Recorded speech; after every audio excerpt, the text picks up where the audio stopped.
आयो खुशियूं कयो आयो माह मिठो रमज़ान अल्लाह जादे कादे होया ऐलान आयो खुशियूं कयो आयो माह मिठो रमज़ान अल्लाह जादे कादे होया ऐलान रेडियो टीवी खबरुन में आयो रहते लाल कमेटी बुधायो रेडियो टीवी खबरुन में आयो रहते लाल कमेटी बुधायो अल्लाह कयो एहसान अल्लाह जादे कादे होया ऐलान आयो खुशियूं कयो आयो माह मिठो रमज़ान अल्लाह जादे कादे होया ऐलान मस्जिद मिंबर सिंगार बसारा पढ़ंदा नमाज़ू रोज़ेदार भलारा मस्जिद मिंबर सिंगार बसारा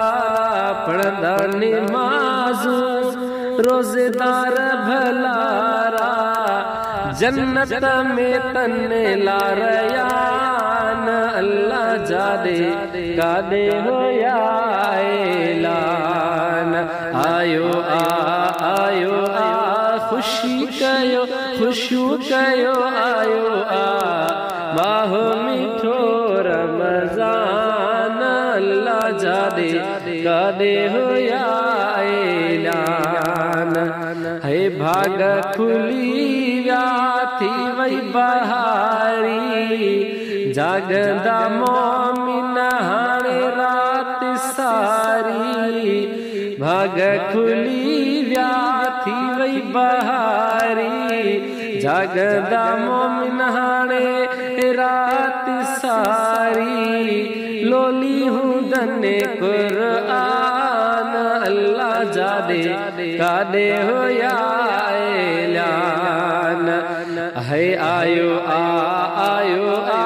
खुशियूं कयो आयो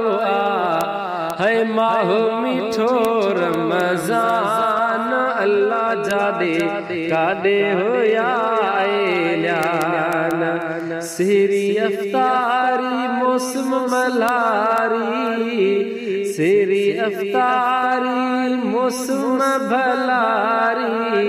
सेरी अफ्तारी मौसम प्यारी